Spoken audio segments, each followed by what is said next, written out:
So under Teams, I first go to my assignment tab.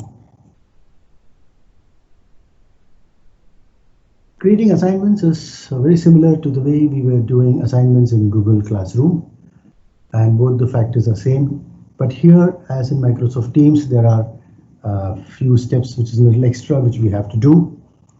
Let's start with create. So first is create. When you click on create, you have two options. The first one is assignment and second one is quiz. Assignments can be used for areas where you want to create or give a case study to students for discussions, or you want to give them some topic, and then you want them to give their inputs on those topics. So these are basically the part of assignments. Quiz is used for creating multiple choice questions, which we call it as MCQs. You also see here that I have my Word document where I have kept some of my questions ready so that I can cut, paste and post it in the assignments area. Now let's first click on assignment. Now in this case, for training purpose, I'm going to post a case study in the assignments. So let me say this is called as case study, and let's say July 2020. Here, if you see, that's basically saying that every document what you're typing is getting auto-saved, so you don't have to worry about it. Now I create instructions and saying that all questions are mandatory. Or for that matter, I can go to my Word document where I have certain instructions here, so I can copy these instructions and paste it in my assignments area. Once I've created assignments, now I want to assign the source. So my source is the case study document. So I click on source. So you can pick up a source from various places. You can actually pick up from your OneDrive if you have saved it in OneDrive, or you can create a link. Let's say that the case study is where you have to see a YouTube film and then answer the questions. So you can create a link of that YouTube out here, and then you can also create a new file. So this new file is basically creating a document within Microsoft Teams. But the first step here is to upload the case study. So I will upload the case study from my PC. I select the case study, open. It's uploading the case study. The case study is uploaded. I click on done. So my case study is now uploaded. And here I have these three buttons. More important is click on this. So this will open up the case study in Teams document itself, or they can download it if they want to. Now, if the second part is, again, I have to add one more resource. Why? Because the case study carries some questions. Now, how am I going to paste those questions? So to paste the case study questions, I will create a Word document within Microsoft Teams. I call it as case study questions. Click on attach. So the case study questions have been attached, but it is just a blank document. There is no questions inside it. So as I said, in Microsoft, you have to repeat the steps once or twice. So whenever you attach a document, then you'll have to click on this document. The case study document is opening up within Microsoft Teams MS Words. You have to click on edit document, and in edit document, you can edit the case study questions. So I go to my Word document. Here's where I have my questions. So I copy these questions and straight away I will paste it in my document out here. So by pasting this document, questions in this document, the students will answer within Microsoft Teams Word document. So there is no requirement of sending them a separate questionnaire or a separate document. So all these things get answered within. So I'll just click on close. Since I said this is automatically saving it, I don't have to do a separate save button. Just click on close. By clicking on close, my case study questions are ready, but it says that students cannot edit, but I want every student to have his own copy. So I go to this three ellipse and say students can edit their own copy. And now here I give a point for this case study as 15. and then I assign this to all my students, and also I give a due date. So basically the assignment, as per this, the assignment starts right now, and then the due date can be defined as, let's say, I want to give the due date, today is Monday, I want to assign the test right now, and I say the timing should be by, let's call it as 2:30, and not more than that. So I give 2:30 as the due time. Now what happens in Microsoft Teams is that students can also still continue submitting their assignment post the due date, but when they submit the assignment post the due date, it will be posted with late turned in. So you will know in your grade section that which are the students who have turned in late. In case you don't want to do that and you don't want anyone to submit after 2:30 or even access it, then click on edit. In edit, you can schedule a date to assign in the future. Let's say you've created this question and then you want to post it maybe Wednesday. So you can select a due date there, schedule date for the future. In this case, we'll just keep it like this, but I want to click on close date. And I want to say that student cannot access the document after 2:30 p.m. today. But by assigning post immediately and the due date is Monday, late turns in are not allowed because I have selected a close date. So click on close, so which means that now the assignment is ready and student will click on, and when I click on assign, student will get this document assigned.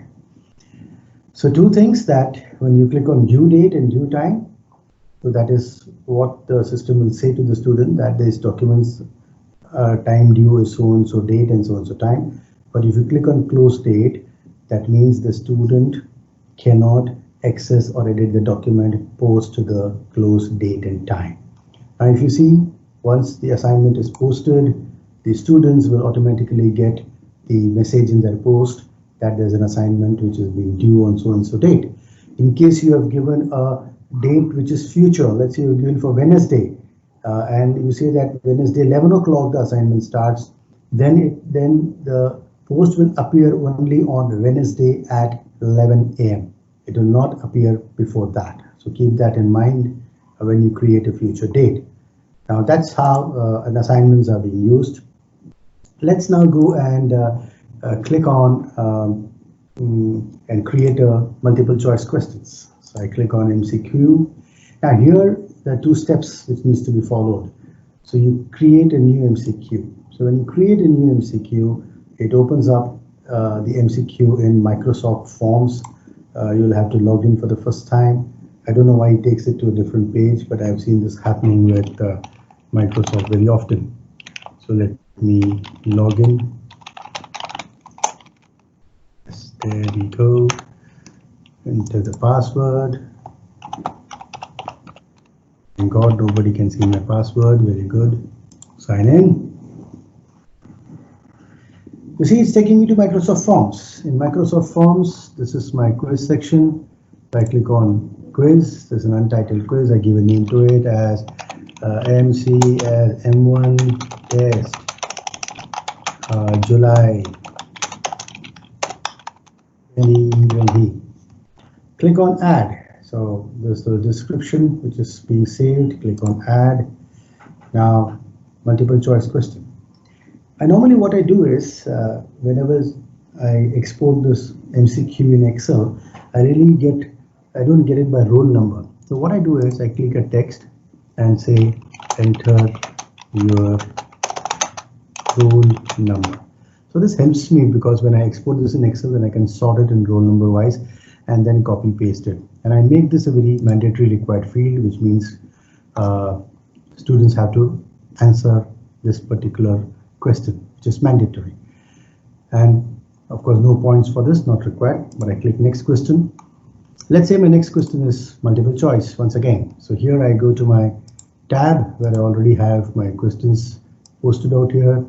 I pick up this, Control C, go to my assignment page, and here I paste my question. Now, for every question, I have to give my answers. Now, this is where I found Google Classroom, Google Quiz form much more easier. In Google Quiz form, if I copy paste this entire A to E and then paste it in Google Form sheet, it actually creates A to E as separate options, whereas in Microsoft it is not that intelligent to do that. So I have to manually copy each and every selections out here and then paste them in my assignments area.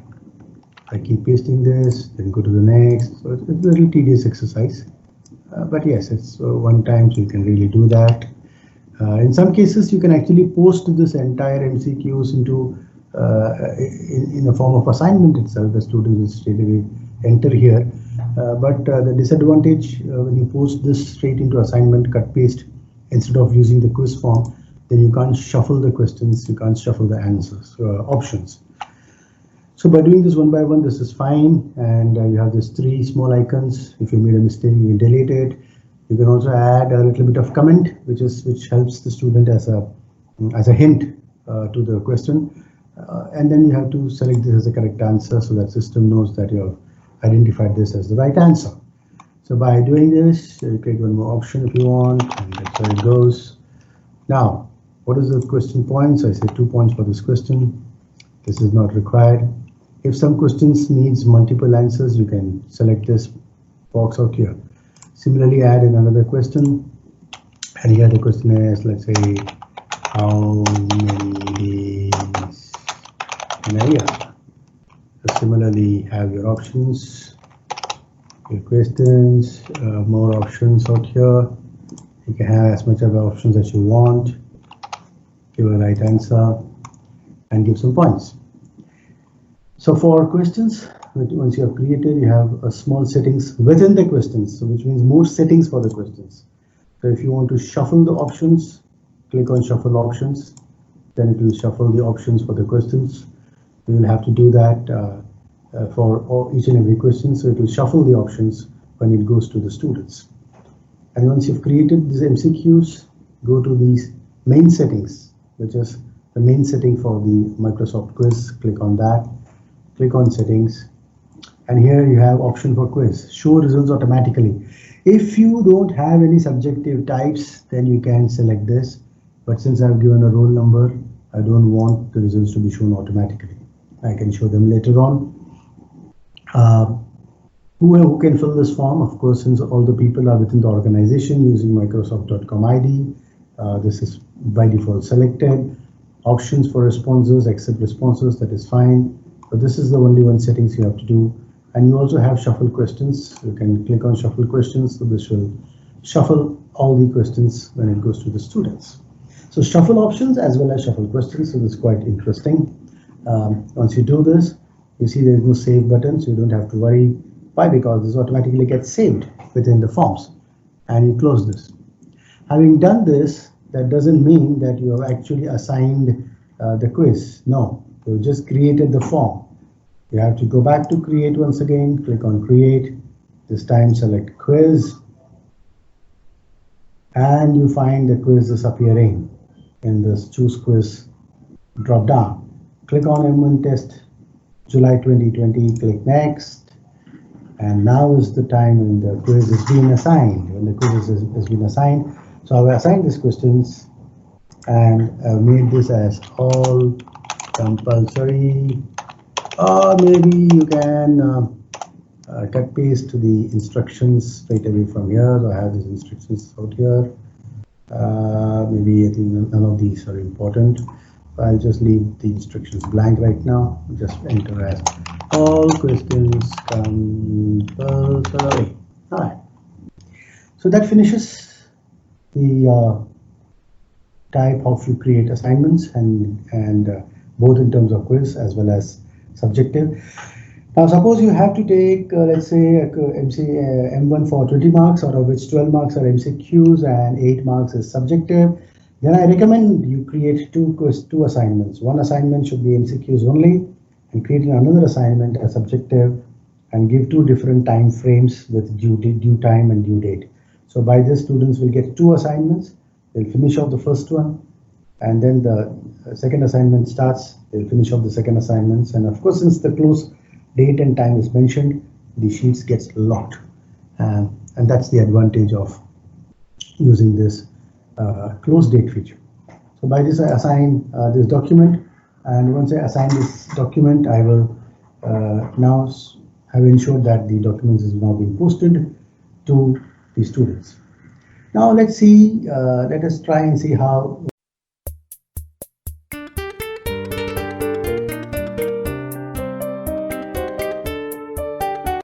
desktop. Now here I'm on the students version. If you see that this is a student login and not my login. Student sees that in the class there is some 4 assignments being posted, or 4 messages have come in. He clicks on that, and that could be some old messages as well. But he could see that, okay, there's been an assignment being posted for him. He can see that there is an assignment being posted, and this is how the student gets a message. And this message only pops up at the start time of the assignments. So the student goes into the assignment tab. He clicks on assignment. Now, when the student clicks on the assignments, he can click on the assignment straight away from the post part, or he can go to the assignments and click. Student never gets the create assignment tab. It is not visible and not assigned for him. So that's why he sees only the assignments, which is upcoming, and the one which has been completed. So we have given 2 assignments today. If you see, the assignments is subjective types and also an MCQ. Since we have defined the due time, which was 2:30, it has been passed by 2:30, but still the student clicks on the assignments and he has an access to it. Now this is the assignment which is being submitted in the Microsoft Forms. So he clicks on the assignment. Of course, he would have read the case study because that was also submitted to him. He would have read the case study. Now he enters the assignment part out here. So let's go back.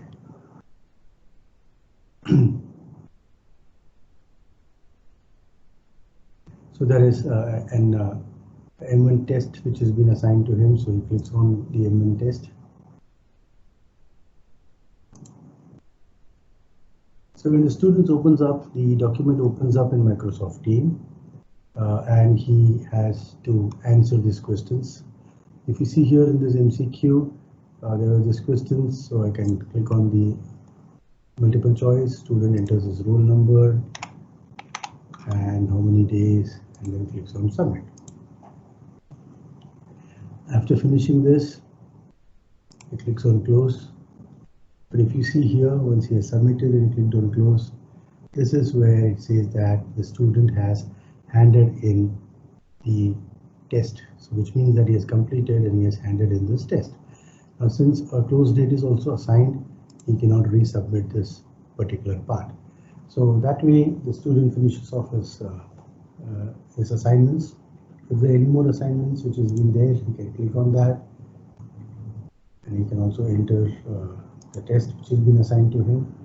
So by this, let's say if you are given one subjective, he finishes off the subjective questions, and after that he also goes to the next assignment, finishes that, and every time he finishes this, he clicks on hand in. And once these teachers have returned his question paper back, then you can see that in the grade sections how much grades he has got for each paper. So that's how the student submits his assignment. And once he has submitted the assignments, if the teacher has returned back his paper, then you can see how much points he has scored. Now let's go back to the faculty view. The faculty will go back to Teams. And in the faculty view, now we are in the faculty view. So this is Ramanan Balakrishnan as a faculty. Now here I go back to my assignments tab, and in the grades tab, I click on the grade tab, and this opens up the grade section where I will have all the students' name and also the test which has been given. So here I see that one student has submitted his paper. I click on open student work or return, which means that if it is not, so first I open the student work, naturally return, I will not return without seeing what he has written. So once I see what he has written, then I can automatically give him the marks for each and every questions. Since there is multiple choice, remember I had said that do not calculate automatically, since I already have a subjective types called as roll number, so that's why this is not calculated automatically. But here I can give him the marks. Suppose he has mentioned this, it will automatically grade it, and finally we can see that he has finished his question paper. If there's a next student available, click on review next. So by this you can keep reviewing all the questions. If it is simply multiple choice, you don't have to open up the question paper. You can automatically see the marks he has got. So by this we have finished reviewing, open the student's work. And if you want to return this, he has already turned in. The student has turned in. We have seen the student's paper. Now we can click on return. When you click on return, then the student gets the question paper with the answers back. So that is what return is all about. So once it is returned, if there are any comments, you can put that in comments.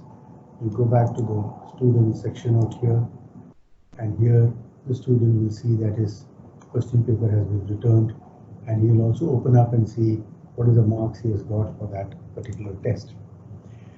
So in the student's view, student can click on the assignments, enter the assignments, submit the assignments, hand in, and once the professor views his assignments and if that assignment is returned, he can also go back and check how much marks he has scored, what are the comments being given by his professor.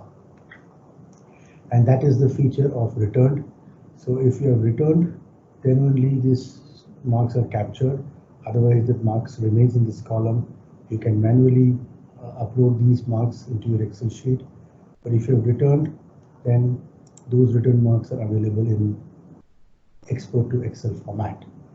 So if you export these mark sheets to Excel format, it opens up, downloads into your download folder, and here where it is, should be somewhere here. So this is the test file which has been downloaded. Double click and open up.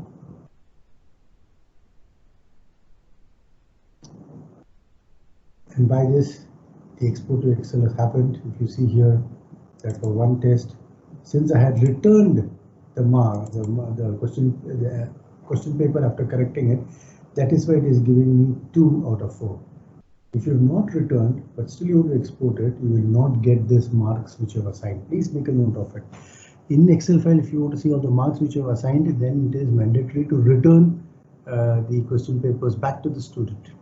Right? I think this can be avoided because the marks are already there in Microsoft Teams. You can manually come and paste it if you want.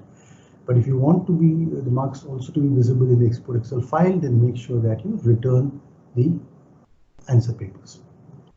And that's what the assignments and grid is all about. Thank you very much and have a nice M1 session. Bye-bye.